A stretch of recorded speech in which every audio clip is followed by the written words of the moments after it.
Good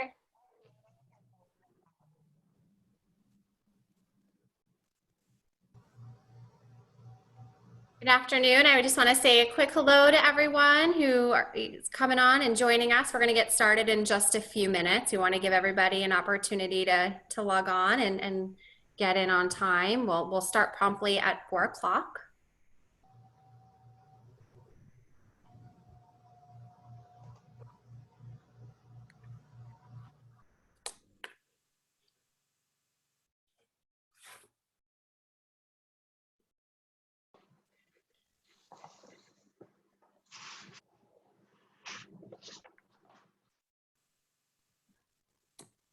And so this is our first webinar, our first Safe at Home water safety webinars that we hope to have a series. So thank you to everyone who's joining us and logging in.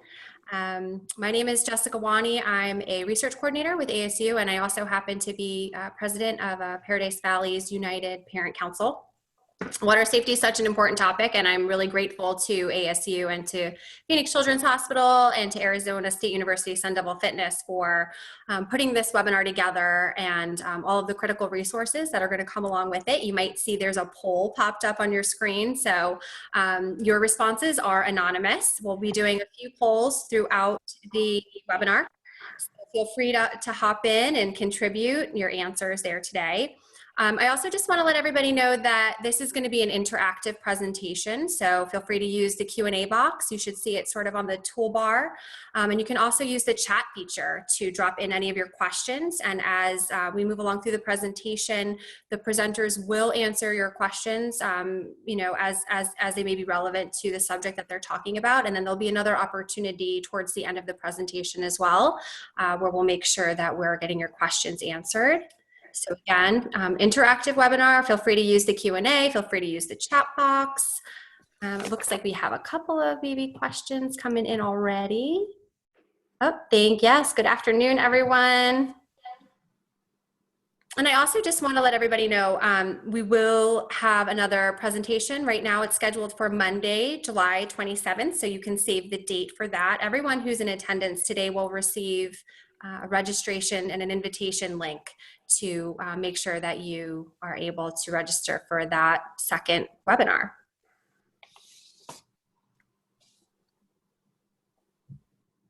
So we'll write it a little bit after 4. So thank you so much for those who participated in our poll regarding pool access.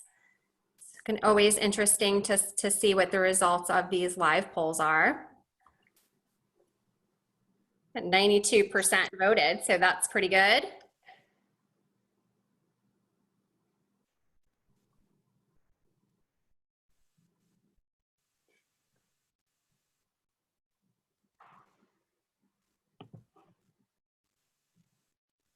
Oh, and there you have it. There is our results. So 64% of people answered yes. Does your house or apartment dwelling have a pool? With 36% coming in at no. So there you go. Thank you for participating in the poll.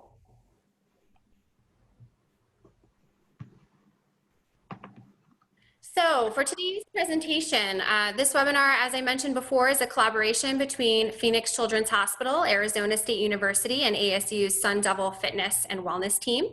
Phoenix Children's Hospital and ASU have been working together on the issue of water safety for children in Arizona for about 2 years to bring an evidence-based approach to drowning prevention in the state.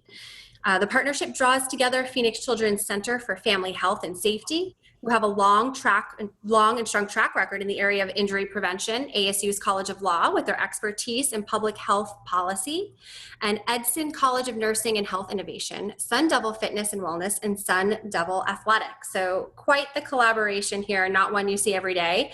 We're also delighted that Coach Bob Bowman, ASU's head swim coach and the U.S. Olympic coach, is a major supporter of this program. So we're really excited to have his support.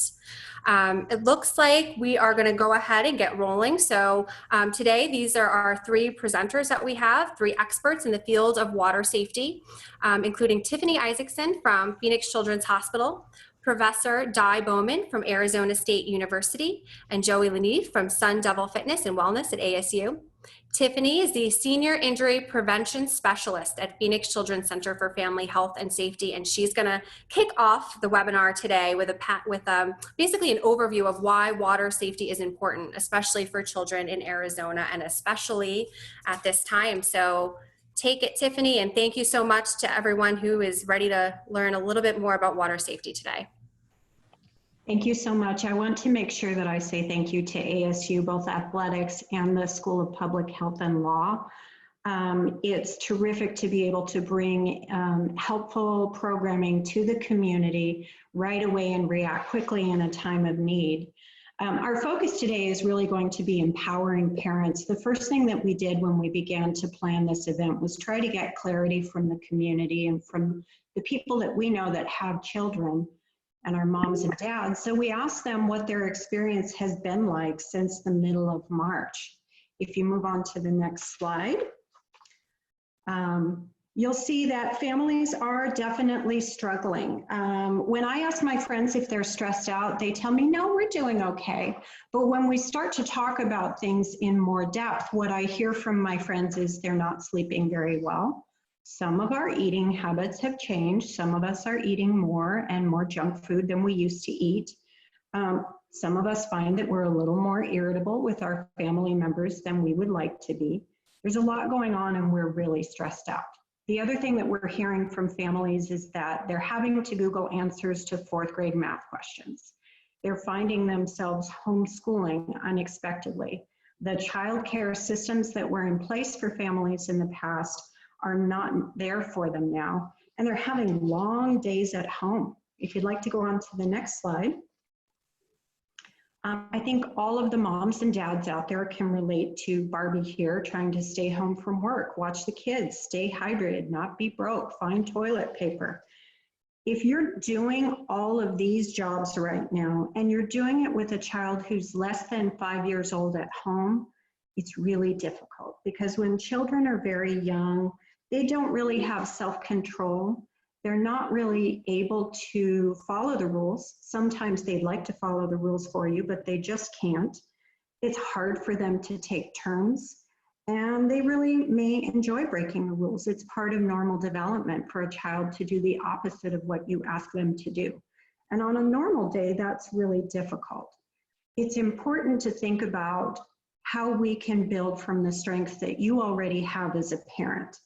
And one of the things that I know about most parents is that you know your child better than anybody else. It's very common that at the end of the day, parents sit down and nitpick what we did that day. And if you yelled at your child, as I did this weekend, you feel really bad about it and you spend time thinking about it. And that can really tear you down. In a difficult time, times like this, it's important to think about what you do well and to really take time to build yourself up. And every single person who's on with us today, who's here to learn about water safety as a parent, is doing a good job because you took the time to tune in. So I want you to really take time to take care of yourself, and we'll get you covered in terms of water safety. Let's go on to the next slide.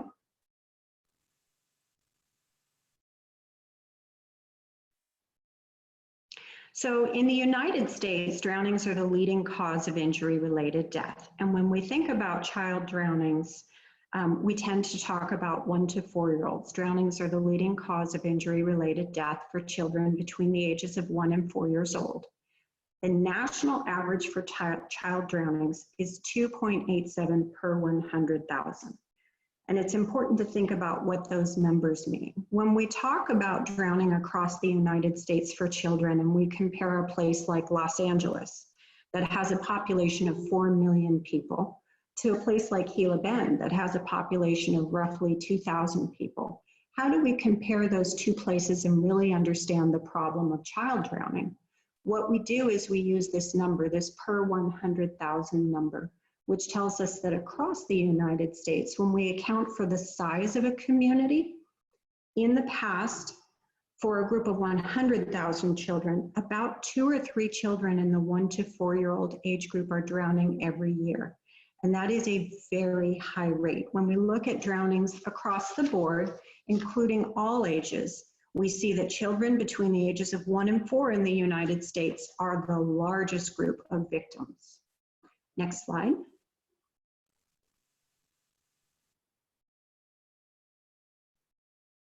Here in Arizona, it's so important for us to talk about water safety. And when we talk about it, it's important to talk about the highest risk age group. The single biggest predictor of child drowning risk is the age of the child. Here in Arizona, children ages 1 to 4 years old, you can see, make up more than 60% of our child drowning victims, but they make up only 20% of our population. So a group that only makes up 20% of all the children and teenagers out there is making up more than 60% of our drowning victims. Although this number and this information is difficult to hear, there is good news. And the good news is that drownings happen a very specific way in this age group. And if we understand the problem, then we understand what we can do to prevent it from happening. Let's go on to the next slide. When we talk about Arizona, if you've lived here for any length of time and you've watched drownings on the news, you'll see that Arizona is one of the worst places in the country for child drownings. We rank about second in the nation behind Florida for drownings. And in the chart that you're looking at, you'll see that the average rate in the United States for drownings among children ages 1 to 4 is really high, but here in Arizona, it's almost double that rate. And that's in a normal year. Go ahead to the next slide. When we look at hotspots and we think about where something happens most often, we start to think about how we can address the problem and how we can provide resources right away to families.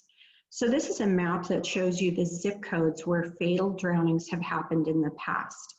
And when you look at this, you'll see that the lighter green to the yellow and the red areas show the highest zip codes for drownings.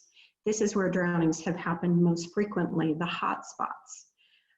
When we think about the places where we're seeing these drownings happening, these also happen to be areas where we see often very low income levels.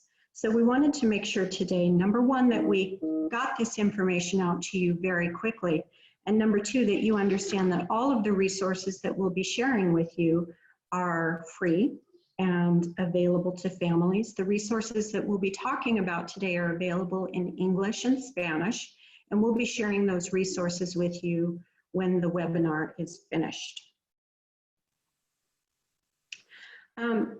Stress plays a major role in child drownings. Part of my job at the hospital is to look at situations where drownings have happened so that we can understand how we can prevent them in the future.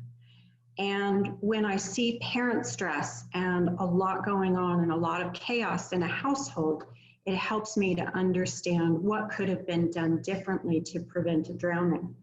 One of the major causes of stress for parents is when we don't understand what's normal for each age, for each child, and we expect them to do things that they're just not ready to. So we always like to take a little time to talk about and understand what's normal for each age, for each child. When we have realistic expectations of children, they are much easier for us to parent, and it can help with stress when we realize that the phase that our child is in right now, as hard as it might be, won't last forever. The terrible twos do eventually give way to children who can use their words and tell you what's going on and not fall down crying on the floor. So let's take a look at each of the ages very briefly. I don't want you to squint and try to read every single word on this page because we'll be sending this information out to you, but I wanted to make sure that we talk just a little bit about each age of child and what's going on with them. Children at age 2 are beginning to climb everything. We see a lot of furniture tip overs at this age. This is an age when children may decide that it's a lot of fun to break the rules. Happens again later in life when they're teenagers. At this age, children don't have any self-control, and that's hard for parents to understand because it seems like on the one hand, they can not eat the cookie that's on the table in front of them, But on the other hand, they can't seem to stop themselves from just immediately jumping into the swimming pool when they're next to the water. And that's totally normal because they just don't possess self-control consistently. Sometimes they can control themselves and sometimes they can't. At this age, they like to copy other children. So if they see other children jumping into the swimming pool or sneaking off to the swimming pool when an adult is not aware, they may like to do that. You'll also see at this age and at all ages, children do not have instinctive swim skills. Children need to be taught how to swim, and it's a long process, and we have to reinforce those lessons. And that's why we're so excited to have Sun Devil Aquatics with us today. It's also important to remember at 2 years old that children may not remember what they learned in their swimming classes. And so right now, when it's difficult to get swim classes for children, you really need to keep in mind that it's not reasonable to expect them to swim as well as they did last summer. And let's go on to the next slide. At 3 years old, things are getting really exciting with children. Their imaginations are firing up and they like to hide from us. And sometimes they don't understand when it's not okay to hide. And that'll come into play a little bit later on when we talk about emergencies related to drownings. Sometimes at this age, children are capable of taking turns, and sometimes they just are not capable of taking turns. They can follow instructions for us at this age. Go outside, take your shoes off, come back inside. But if they're hungry or they're tired or they don't feel well, they may not be able to do any of those things for us. It's really important to understand that at this age, they're still very young and physical comfort is number one with them. I really encourage families, if your child is tired or doesn't feel well, just don't go swimming. And if you're stressed out, think back to that Barbie picture with the mom trying to hold it together with everything that's going on. It's okay to simply choose not to go swimming and put a movie in instead. Again, at this age, when children have been taught how to swim, it's very normal that they forget their swim skills.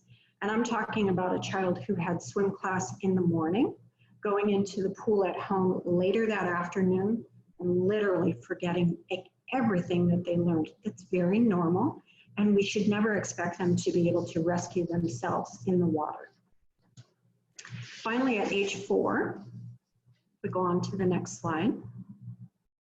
They're really getting to be big kids. They're feeling really proud of themselves. It's a very fun age. There's a lot of talking going on when they're 4 years old. They love to play pretend. This is the age of princesses and dragons. The thing that we have to remember is that they don't understand the difference between real and make-believe.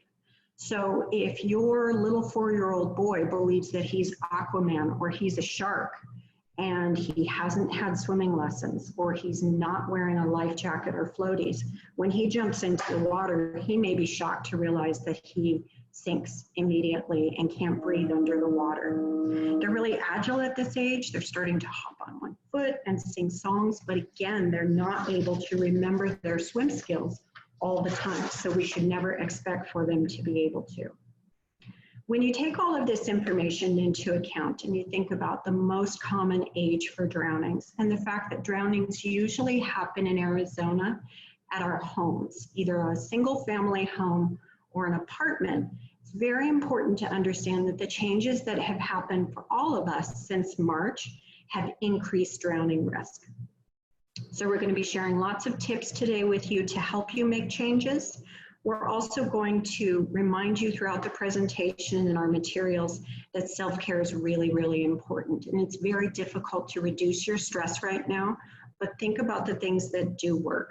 Less important to have a perfectly clean house, more important to try to get a full 8 hours of sleep. Isolation is a major risk factor in drownings because isolation causes families to be really stressed out. This is a good time to try to find healthy and safe ways that you can help others and let others help you. A lot of people in the community have a lot of needs right now. Sometimes it's a financial need, sometimes it's a medical need. Getting the concrete resources that you need right now is really important. So we encourage you to look at the resource information that we'll be sharing with you. And when it comes to the long days at home, it's important to really prioritize and think about going swimming with your children only when you're at your very best. Next, we would like to share with you some great stuff, including a video featuring some very special guests. And afterwards, you'll hear from Dr. Diana Bowman, who is a professor of public health law and policy at Arizona State University. So we want families to have solid ways to keep their children safe during swim time. Infant drowning is one of the leading causes of death in children aged 1 to 4 in the United States. And anything that we can do to help parents be more prepared to protect their children, we want to do. Well, we've been talking about water safety for a very long time, especially here in Arizona, but maybe we're not talking about the right things. When we realize that between the ages of 1 and 4 is when children tend to drown, we have to start thinking about parent stress. 1 to 4 years old is a very stressful age to parent. They need to be well rested and well fed and well hydrated to go swimming. They may have a short attention span. They may not follow all of our rules. And so making sure that we go swimming when we're feeling our best is one of the first things that we can do to reduce drowning risk. Learning to swim, number one, is a lifetime skill. It's not just something for sports or something that people need to do once. It's something you'll use your whole life. And it's vital for children. I think one of the key elements is that parents go to a reputable lesson teacher, that they expose their children to the water as soon as possible and help them to get comfortable in the water, but also to have a healthy respect for the water. And many times we see drownings happening when there are a lot of people present. Summer holidays are a higher risk time for drownings to occur because we're celebrating and we're focusing on having a good time. When you have a pool party, make sure that you plan ahead and choose adults who can watch the children. And it's okay if those adults are enjoying their ice cold margaritas, but those who are watching the children need to have just one drink or just ask other people to watch the children. As someone who loves and lives swimming every day, it's very important for me that children are water safe, that they learn to enjoy swimming but have a healthy respect for what that means and what it can do for their futures. So I'm very concerned that all children learn how to swim.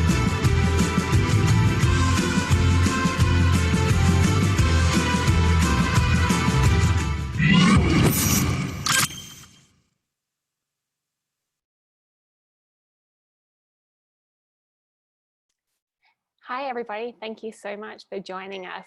It's always hard to follow Coach Bob Bowman, the US Olympic coach, and Michael Phelps' personal coach, but we are so grateful for all of the support that he has given us with this program. And so I want to pick up on some of the points that my great friend and colleague Tiffany covered in her bit of her presentation, as well as some of the themes in the video, and just start to kind of unpack them and think about practical solutions. So as you heard, we know when 1 to 4 year old children drown, and they most likely, as in 75% of the time, drown in private pools and spas. That means in terms of addressing drowning, we have some really good tips in terms of how to actually stop this really quickly that don't necessarily involve a lot of money. They don't necessarily involve a change of law. They just really involve education. So let's focus in terms of backyard pools and spas. One of the things we know is that more often than not, our drownings for 1 to 4 year olds actually occur outside of pool time. So this is when you're not there in your bathing suits, when you're not planning to sit there and you've got your rows of people ready to supervise. This is when children decide they're taking themselves off to the pool, when they sneak out of the kitchen or sneak out of the lounge room and decide that they're hot and they're ready to go in. So thinking about what type of locks you have on your doors, what type of coverings you have on windows to actually stop children getting out when they decide they want to take them off swim time. And as a parent of a 5-year-old, I also know children move really quickly. So often these type of fatalities and non-fatal drownings happen so quickly that you don't even have time to wonder what's happened. So it's really good to know where you are in your own home, but also thinking about when you're visiting friends and family who also have a pool. We know that a lot of fatal drownings actually occur in somebody else's home because grandma and grandpa may not think about the need for childproof locks or a barrier around the pool. So being aware as a supervisor or a caregiver of a child of that environment and making sure that you take steps is really important. then as Tiffany said in the video, when you do have a gathering, it is not uncommon for a child to actually be involved in a fatal or non-fatal submersion event. And that's because everybody is thinking that everybody else is looking out for the children. So one of the great strategies in terms of supervision is actually to allocate who is supervising the child. This doesn't have to be for long. It doesn't have to be for the whole time at the pool, but even 15 or 20-minute sessions. So there is always somebody who is responsible is a great way to actually have the supervision happening and ensuring that children are safe all the time. Next slide, please.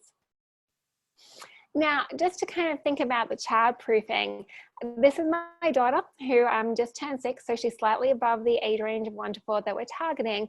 But the first photo on the left is actually a photo I took when I had left my daughter with my friend and went to do some grocery shopping during the last 8 or 9 weeks. I decided I did not want to take the grocery store.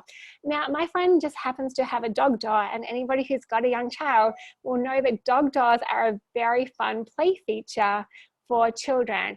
And so even though my friend has got all of the requisite child locks on her doors, her windows are secure, my daughter found the way to the pool going through the dog door. Thankfully, my friend was very aware of what was going on and was just watching. But as you can see, Zara is there in her pajamas, ready to swim. So it's not just about your everyday windows and doors. You have to think of other escape mechanisms or other escape routes for those of us who have children, and think about in securing those at your own home, but at also other houses where you might be swimming. One of the things in terms of childproofing and supervision is to think about the bathing suit that your child is wearing. When a child is in a neon pink, green, orange, or bright colored bathing suit, they're much easier to actually follow and your eyes will track them a lot easier. It also means that if when it happens, and hopefully it doesn't, your child is, or a child in your presence is at the bottom of a pool, they are far easier to spot than a child who is in blues and greens and ones that fade in with the water. So having a child dressed in very bright, very visible bathing suits can actually be a really good safety feature. One of the things parents think of in terms of swimming in children, and especially for those who are edging up to 4 and getting closer to 5, is that those children can swim and they can swim well enough to save themselves. And they think about flotation devices as actually a safety mechanism in terms of their child. One of the things we really want to stress today is floaties of any form, including those that are on the arms of a child, are not safety features. They're a toy and should be treated appropriately. So we know of instances, for example, when children who could swim, at least to a level that parents thought they were safe to leave them in their flotation devices and go inside and get a coffee or a tea or whatever, have come back to find their children with their face down in the water. And so thinking of them as a toy rather than a safety device is a really great way to incorporate them into swim time, but not to rely on them. There's also the issue of fences. We know, for example, that barriers are a great layer of protection. And as you can see in the photos here, there's a lot of pools in Arizona that do not have an independent 5-foot barrier. So it's really important to, again, know your surrounding. If you have the capacity to put in a barrier, they are a great layer of protection. But again, there's a lot of houses here that are in compliance with Arizona ordinances that will not have that. And sometimes convincing friends or neighbors or family members to put in a barrier is a really hard lift. So make sure you're aware, childproof as much as possible. And one thing to do if you do have a pool at home is actually have your address very visible for those who are in the pool area. So if and when there is an incident, and we hope that that does not happen, that anybody can pick up the phone and call first responders and actually have the address visible. And so there's no delay in terms of getting a first responder to your house. So there's a few more tips that we wanted to stress, and I'm going to hand over now to another video that has been produced by Phoenix Children's Hospital. This video we're showing today is the English version, and there is a Spanish version that is available on Phoenix Children's website, and we'll make sure that that link is provided with all the other resources. Thank you.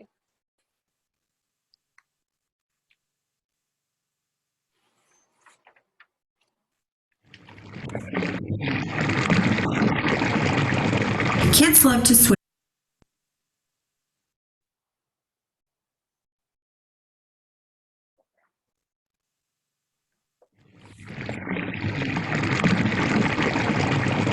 Kids love to swim, but children age 5 and under are at the highest risk age for drowning. In Arizona, children this age drown at nearly double the national rate. You can make a simple, clear, and easy plan to be a great boss of the pool for your kids. Here's how. When it's time to go to the pool, you want to know your kids are going to be safe. Get yourself ready to be the boss of the pool. Pack a bag with towels, water, and sunblock. For kids 1 to 5 years old, grab a life jacket. Make sure it has a U.S. Coast Guard approval label and is shaped like a vest. Puddle jumpers are swim aids, which haven't been studied for safety. Choose a life jacket by checking the weight on the label. Check fit by buckling and tightening the straps and picking up your child by the shoulders of the life jacket. Tighten the straps if the child slides down in the life jacket. At the pool, become the boss of the pool. Turn your phone off. Stay within touch distance of your child, even when the child is wearing a life jacket. Listening from a distance does not protect children from drowning. Make sure you can see the child's face so you can tell if the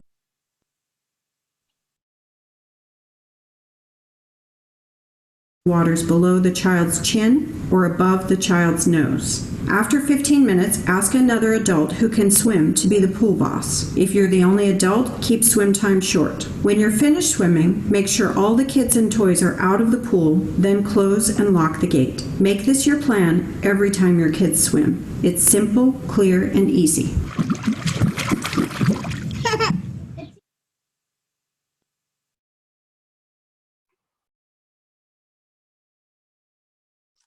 Fantastic. And now we're going to move into a really interactive portion of this webinar. So it's with great delight that I'm able to hand over to my colleague, Joey Leneve, who is the coordinator of aquatics and safety education at Sun Devil Fitness and Wellness at Arizona State University. And Joey is going to provide some practical tips in terms of getting your children into the water and ensuring that they're safe. Thank you. Thank you so much, Dee. So a little bit more background about me, just so you know where I come from. Like Dee said, I'm the coordinator for aquatics and safety ed here at the Sun Devil Fitness Complex on campus. But my background is in competitive swimming. I've been a competitive swimmer for most of my life. And then because I spent so much time around the pool, I thought it would be awesome to become a lifeguard. And I've been lifeguarding for 10 years since then. And after lifeguarding for a couple years, I've started being more interested in teaching swim lessons with my background in swimming. So I became what's called an American Red Cross water safety instructor, who are individuals certified to teach Red Cross swimming lessons. And I've done that for 7 or 8 years. And then most recently, I got my water safety instructor trainer certification. So now I teach individuals to teach swim lessons. So I love teaching swim lessons, and I love being able to help students understand the importance of water safety and learning to swim, because it was such a big part of my life. And like Dee and Tiffany said, it's so important for young children to know how to swim and be able to be competent in the water. So Tiffany touched on this a little bit about the way children develop throughout their life. So starting at a young age, they typically, they're more curious about the water, and that curiosity grows as they get older. So that's why it's really important to start swim lessons early and to get them in the water early and get them comfortable with the water at a young age. So children, just like you can't walk before you learn how to crawl, and you can't run before you learn how to walk, swimming is very similar. You can't expect a child to jump into the pool and be able to swim like Michael Phelps. There are certain stages of development that swimmers go throughout their life. So typically you'll see young children, they have to learn how to doggy paddle, and you'll see them recover their arms kind of in the water just like this, before they can actually get their arm out and start a nice smooth freestyle stroke or front crawl stroke. So something else we look at when we teach lessons is the stage of learning of a child. So there's 3 stages of learning. There's an early stage, an intermediate stage, and an advanced stage. In an early stage, you can expect to see awkward movements that seem to be consciously controlled by the learner. They typically don't understand the task at hand, so you have to make sure you're working with them in a very engaging atmosphere. And it helps that children at this age or at this stage know the goal of the task, take frequent rest periods because they're not used to this movement. That's something that parents forget a lot about, and when they bring their child to swim lessons, their child gets tired very quickly because they're not used to moving through the water, and moving through the water is a lot more difficult than moving on land. So it's important to take frequent rest periods, and anytime you're helping your child swim, giving them corrective feedback that's specific and helps them learn the proper habits from an early age or from an early point, because that way it doesn't get carried on through lessons later on. In the intermediate stage, they've progressed a little bit. They have a little bit more ability to move their arms and their legs in a more recognizable fashion. They're typically the understanding of the task is a little bit higher. So, but they don't exactly know like those specific points that go with the swimming. So in this stage, you want to make sure that you're giving them really good varied practice. So you're having them do different drills or different activities, different games. Games are a great way with children to help reinforce swimming concepts. And then providing, again, that accurate corrective feedback so that they're continually learning the most accurate steps for swimming. And then finally, in your advanced stage, this doesn't happen until they are much older. Typically, we don't, in the Red Cross swim lesson system, we don't see an advanced learning stage until they are, in their young, almost preteen ages. So this is, they're super recognizable strokes, but the big thing is that they are able to self-correct. So they can recognize that the way they're swimming needs some work, and that they can recognize their errors and correct those themselves. So some basic skills that children need to know to learn how to swim, kind of those foundational pieces. The first one is entering and exiting the water safely. So whenever you're teaching a child to swim, you always want to make sure that you reinforce that there has to be a parent, a guardian, an instructor, somebody who's an adult and is competent in the water themselves in the water before that child enters the water. So the best way to do that is lift the child up off the wall. Typically we have parents, when we teach parent-child lessons where the parent and child are in the water together, we teach them to reinforce a 1, 2, 3 count before they enter the water, so that the child knows that that's something that they need to think about before entering a pool. And then once they're comfortable with that, if they're a little bit older and they can walk, you'll have them walk in and out of the stairs. They need to recognize that that's the safest place to enter the pool, not jumping in, not doing a cannonball, anything like that. Finally, you want to teach them to safety slide in from the side of the pool. So sitting on the side of the pool, turning over on their stomach and sliding in, holding the wall with 2 hands so that they don't fall in or lose contact with the wall.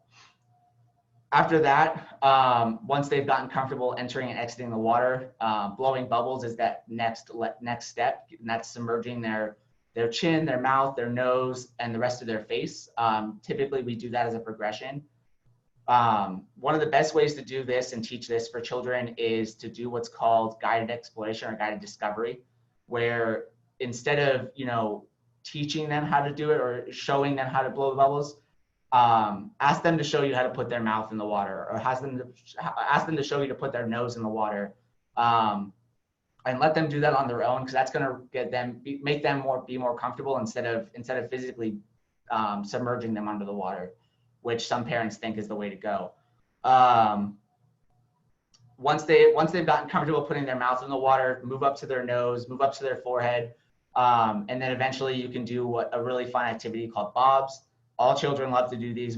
We start most of our lessons here at the SDFC with them, with young children, where you ask them to do 5 or 10 bobs. where they're jumping up and down, submerging their whole face in the water, a whole head.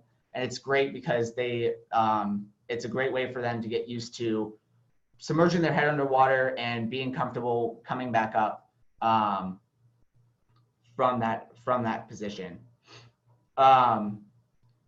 So once you've gotten comfortable, once they're comfortable in the water and they're adjusted to the water, it's important to work on floats, because floating and body position in the water is the basis of every other swim skill after that.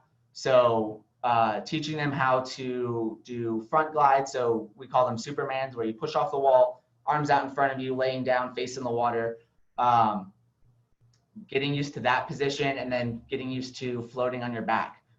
This is really difficult for some children because you have to teach them to hold their breath, and to lay out like a starfish is a great kind of device that we use to teach kids to lay out with their arms and legs out, take a deep breath, hold it so that they can float at the surface. Floats are an extremely important skill because it's something that they can always use if they ever were to fall in the pool, or if they're swimming and they get too tired and they aren't near a wall. If you can teach them to float, you can potentially save their life, because they can float on the back, and they can float on their back and rest, and make them either kick themselves to a wall, or hopefully a parent will see them and help them out from that position. And then finally, another important thing, just like back floats, is rolling from front to back and changing your position in the water. Like I said, you want to make sure that they are comfortable changing their position, so that if they are ever in a troublesome situation, they can help themselves out and hopefully save their life that way. So some awesome things you can do at home, whether you're sometimes even in a bathtub, or in a kiddie pool, or in your home pool. Using different bath toys are a great way to kind of reinforce some of these top concepts. Something we do here is we use little toy boats, and a way to help kids practice bubble blowing is we'll put the boats in the water on the steps, and they'll race their boats by blowing the bubbles behind the boats and seeing who can get to the other side of the pool fastest. We have very long steps in our pool, so it's conducive to that. You can do whatever works for your pool at home. Using equipment like kickboards, or even small pool noodles. Again, these, like Dee said, these should not be used as flotation devices for safety purposes, but they can be tools when used under supervision of adults to help with swimming skills. They're great for practicing leg actions, getting that scissor kick down, or that frog kick if you're doing a breaststroke type stroke. Any kind of sinking toys are great for helping kids to learn to explore underwater and be more comfortable underwater. And then something we found that is a great tool as well is if you're at home using action figures. So let's say your son or daughter loves a superhero, having an action figure of that superhero to kind of demonstrate what you want, moving the arms and legs to demonstrate what you want your child to do, and saying, copy Batman, let's do what Batman does. Kids love that.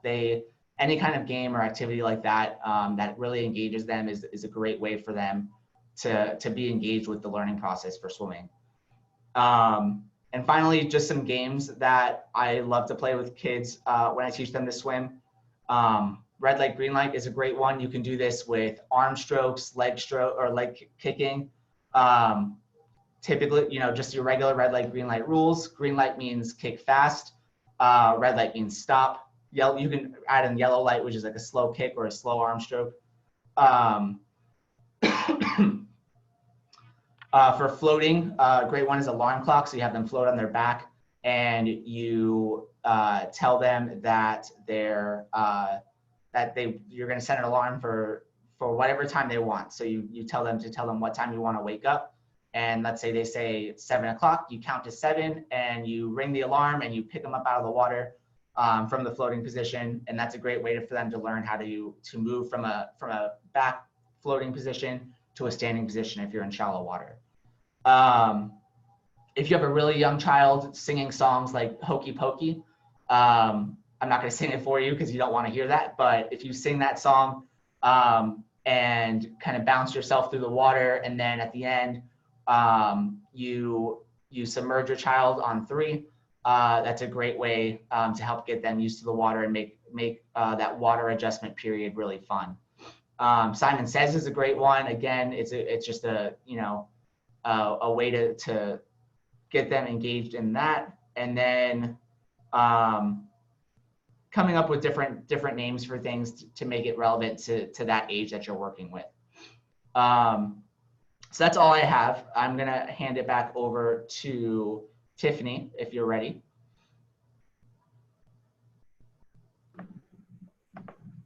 I am ready, thank you. Thank you so much for sharing that information, Joey and Di. Di, I'm so glad that you shared the doggy door information. I've had many people share stories with me about doggy door kids' experiences, and I'm so glad that your daughter had good supervision. I just want to draw everybody's attention to the poll question that's up.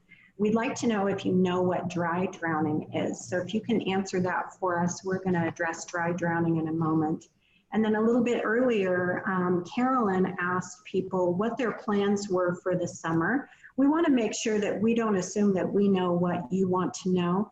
If you can share with us your plans for the summer and whether they include some time near a swimming pool, we can make sure that we prepare information for you for the next webinar that really helps you feel better about water safety and answers the questions that you have. Let's talk about emergencies. Actually, I'm going to pause and go back. Speaking of questions, I saw a question regarding at what age a child should be allowed to swim alone. And this is a question that I ask children all the time when I'm out at community events. How old do you have to be to swim alone? And it's so interesting because children really worship teenagers. Like, teenagers are the rock stars for children. So they usually tell me that you have to be 18 years old to swim alone. And it's a trick question. I think it's important for adults and children to realize that nobody should ever swim alone. I saw a comment and a question from Max, who's worked with both Joey and I in the past, addressing the fact that adults need to learn how to swim. Some of the programming that we do in the community at Phoenix Children's Hospital allows us to really talk with families at length about water safety. For example, our program with SRP provides families with free workshops, and it's called Playing It Safe. More than half of the parents who talk to us in Playing It Safe workshops shared with us that they do not know how to swim. There are resources in the community to teach swimming lessons to adults, so we want to make sure that you're aware of that, and we want to make sure that you know that you can reach out to us with questions. I'd like to just go back to the slide about emergencies to cover a couple of points. Please don't squint and try to read this. We promise that we'll send it to you. I think a water-related emergency is absolutely the scariest situation that you can encounter. And if you think back to when we talked about children and appropriate behavior for children, 1 to 4-year-olds are at the age where they may like to hide from you. And they may have favorite places that they like to go, but they're very unpredictable. I once knew a mother's child liked to play in the park. So when her child was missing, she sent her child outside to play and he didn't come back inside. She went to the park to find him, and he had made his way into a neighbor's backyard swimming pool. So if a child is missing, I always tell parents to check the pool area first and check it right away. And I always say it twice because it's very important. Seconds really count if a child has fallen into a swimming pool. If you don't know where your child is, go and check the swimming pool first. Check your pool, check your neighbor's pools. If you live in an apartment complex and there's another complex nearby, run over and check the next complex's swimming pool. It's really, really important. And when I say check the pool, what I mean is walk all the way to the edge of the water and look all the way to the bottom of the pool. Di made a really important point about the fact that sometimes a child can sink down to the bottom of the pool. And that's because when our lungs fill with water, our body can become very heavy. So look all the way to the bottom of the pool And if the water is very cloudy because of the chemicals in the water, or when monsoon season starts, if the dust storms bring in a lot of debris and that makes the pool very cloudy or green, you need to get a long pole, like the kind that we have on the nets that we use when we clean the swimming pool, and drag the bottom of the pool. If you find a child in the water, pull them out immediately, lay them down, lay them on the concrete with a towel under them or in the shade so that their back doesn't become burned by the hot pool deck. Start CPR right away and call 911. When you call 911, there are a couple things that you need to keep in mind. Number one, the 911 operator may not be able to find your specific location. So you need to be really calm and you need to tell them exactly where you are. And seconds do count. So if you can send someone out to flag down the fire department or the police who come to help you, they can get that help to you that much sooner. Let's go on to the next slide. I'd like to talk about misinformation. So we talked about dry drowning. Do we have the results of our dry drowning question? And if we don't, I'll just carry on. Okay, I'm going to go ahead and carry on, but Jessica, do pop in and interrupt me if you know the results. When you search for dry drowning on Google, you'll get more than 12 million results. We do have results. So we have 36% of our responders have told us they do know what dry drowning is, and 64% do not know. So let's talk about dry drowning. There's a little bit of background on this. In 2017, there was a 4-year-old who went swimming, went home, went to bed, and was found in distress in his bed later on at home that evening. He was taken to the hospital and he passed away. And the media reported that this child had died from something called dry drowning. And the media began to talk about it a lot. And when they reported it, what they said was dry drowning is when water enters a person's body and then immediately go to the lungs, but later on when that person is away from the pool, hours or even days later, the water that's in the body moves into the lungs, and this person experiences a drowning as if they were under the water at that moment. Later on, we found out more information about this particular child, and it was found that this child had passed away from myocarditis, which is a heart condition. The child's death had nothing to do with the fact that he had been swimming. He had a heart condition that unfortunately killed him. There was a lot of conversation about dry drowning. There was very little conversation about the actual cause of death for this child. Here's what you need to know about dry drowning. Dry drowning is a myth. And you'll often find that medical experts don't talk about dry drowning. We don't use the term dry. We talk about drowning as a fatal drowning or a non-fatal drowning. We don't talk about drowning being dry or wet.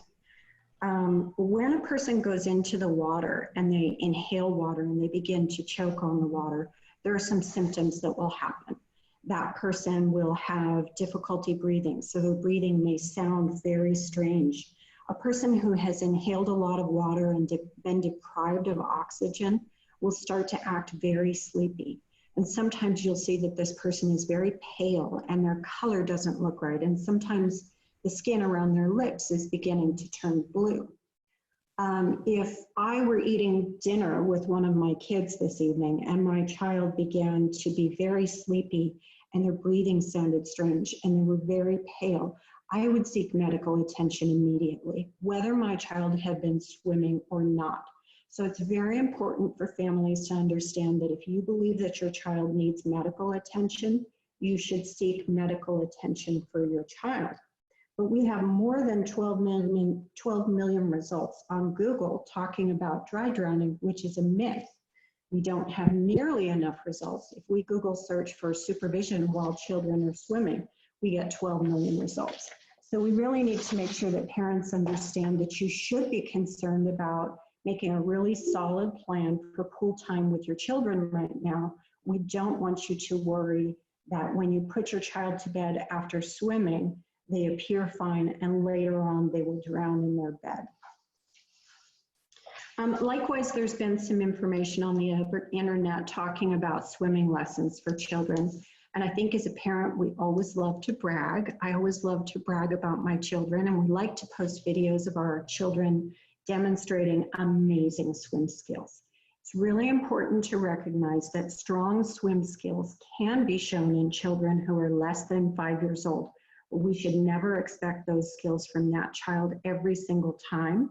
And if we see a rescue video of a child rolling over on their back and self-rescuing, it's important to realize that that child has done something fantastic. And if that child fell into the pool and failed to roll over on her back and breathe and rescue herself, that would be perfectly normal. It's never up to a child to rescue themselves. We should never expect them to be able to rescue themselves. Di made a really good point about floaties on children's arms. Floaties are toys. They're not devices that help you to protect your children. Proven devices that can help reduce drowning risk for children are things like pool fences. And life jackets have been shown that if a person falls into the water with a life jacket on, a life jacket is meant to keep their face up out of the water. As we showed in the video, the life jacket has to be fit properly, and we would never want parents to reduce the amount of supervision that their children receive while they're wearing a life jacket. They need the same level of supervision whether they have a life jacket on or not, and they need that same level of constant supervision if they've had swim lessons as if they haven't. I think we have one more slide to share. Yes, water safety resources. It's really important for families to keep in mind the things that we can do to keep our own swim skills sharp, to be prepared for emergencies. We've been looking into aquatics facilities and seeing what's happening with the various places. I'm really glad that we had Joey on today so that we could talk about swim skills for children. A lot of aquatics facilities are going to begin to open up. If the facility that you want to take your child to for swimming lessons hasn't yet opened up, you can keep in mind the things that Joey has shared today. And it's important for adults to seek those swim lessons as well. CPR is very important. It's very important for us to keep up our CPR skills. If you're not able to take CPR classes right away, what I would do is follow up regularly with your local fire department. Usually the classes from the local fire departments are regular and they're affordable. We also have free water safety workshops at Phoenix Children's Hospital that can be scheduled online for you. And then finally, if your apartment complex or community pool has a broken pool fence, that's a very serious problem, and we want to make sure that that gets reported and addressed right away. The first thing that I would do is talk to the facility manager and make them aware of it. If you don't have action on that right away, what you can do is contact Maricopa County's Environmental Services Department and the city that you're in so that we can make sure that the pool fence is repaired very quickly. And I saw a whole bunch of questions popping up. Tiffany, let me help out here. Thank you so much. It was really, really helpful information. There is a question regarding whether you might have some resources for pool fence installation. So there is a pool fence program that may be available to help families if they cannot afford a swimming pool fence. It will either repair or replace their swimming pool fence for them. But I think right now that program is on hold. And I think it's important for families to understand that when the program is up and running, it may take some time to have your application reviewed and to actually get the swimming pool fence put in. If you go to SRP's website and you search their water safety information page, they actually have a CPR class, a CPR video, and they have some information about the free pool fence program. What I would do is I would inquire about the program, turn in an application as soon as they're accepting one, and then in the meantime, I would start looking into the most affordable options for a swimming pool fence, including materials that you can buy from home improvement warehouses and install pool fences yourself.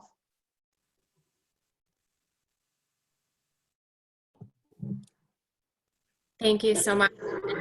Additional resources in here too that Joey has thankfully popped in there as well. So question, and thank you. An opportunity for anyone to, if you have additional questions at this time, so please, again, you have the opportunity to pop them in the Q&A, and our presenters will do their best to answer them.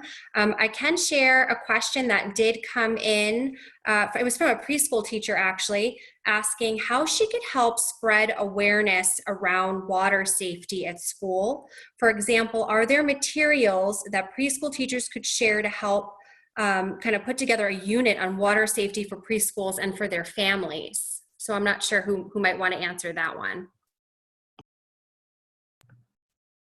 I can answer that if you'd like. We do have some water safety infographics that are easy for adults to print.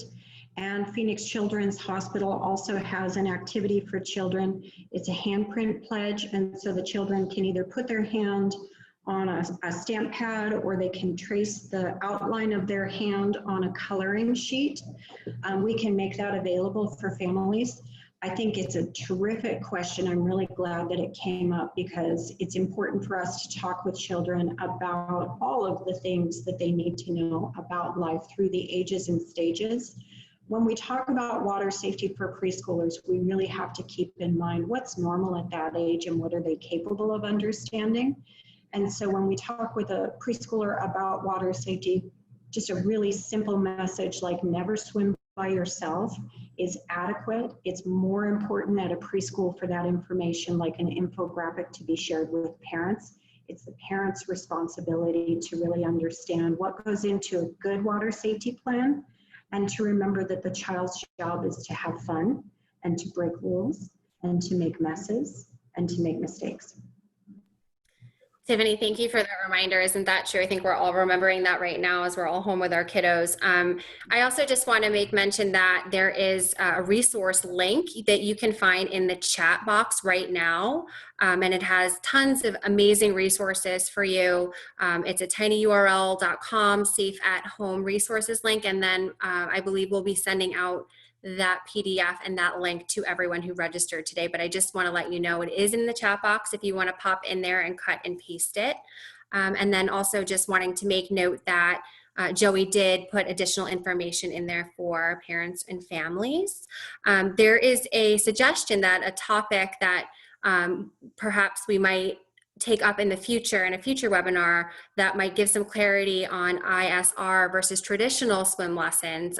So I don't know if anyone wants to briefly speak to that, but I think that could certainly be a possible topic that we address in future webinars as well.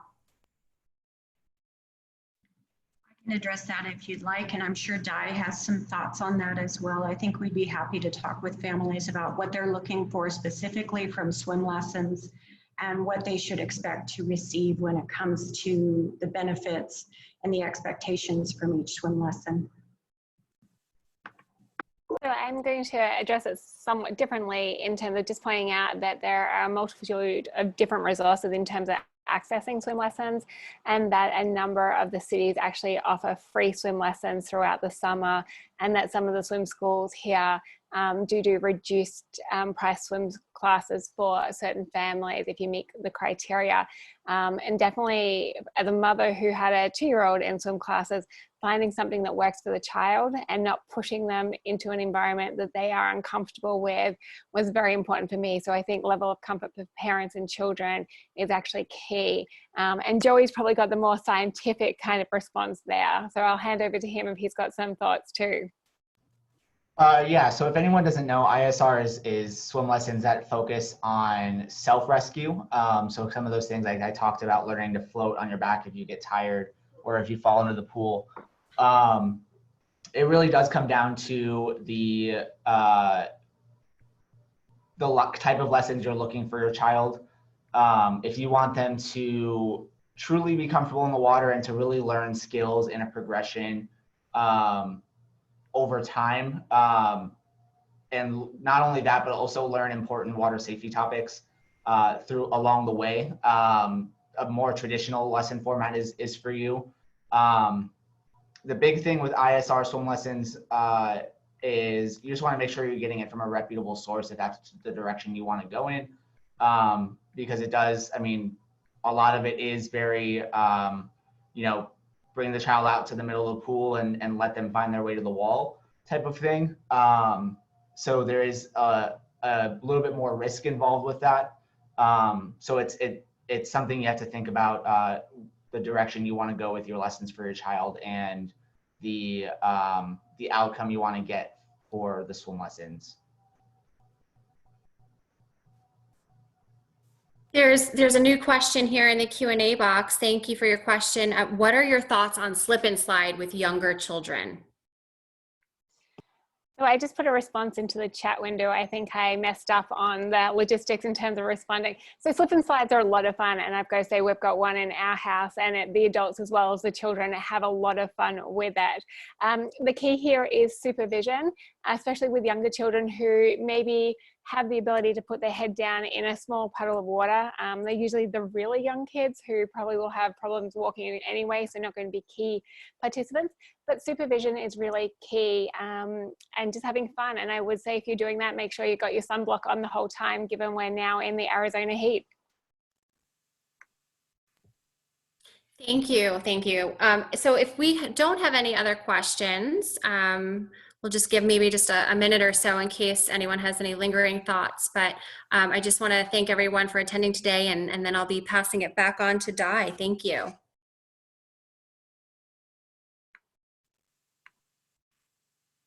Okay, I don't see any other last minute hands being raised or questions coming through. So I just wanted to thank this amazing panel. This has been a great collaboration and a lot of fun, and I really appreciate everybody's time. I know everybody's stressed and busy and being pulled in 35 different directions, and I'm surprised we haven't at least had a couple of visitors pop in and make an appearance on our Zoom call today. So thank you. I hope you found this useful. First uses, and that the information that we provided today was in a way that actually made sense and makes this whole question of how to get kids in the water safely a little bit easier. Swimming is fun. Swimming is just a great sport that opens up so many different opportunities, whether that's sailing, scuba diving, going on cruises, and just feeling safe. And we really want children in the water. We don't want to make it a scary proposition. And so making yourself familiar with the resources, accessing reputable swim schools, being the responsible caregiver is really the key. This has been an amazing collaboration, and we're so grateful for everybody who participated. Making it interactive makes it far more enjoyable for everybody. So thank you for engaging in the polls, for your questions. If you have other questions, please do not hesitate to reach out to any of us. We will get back to you in a timely way. And otherwise, happy Monday afternoon, Monday evening. Thank you.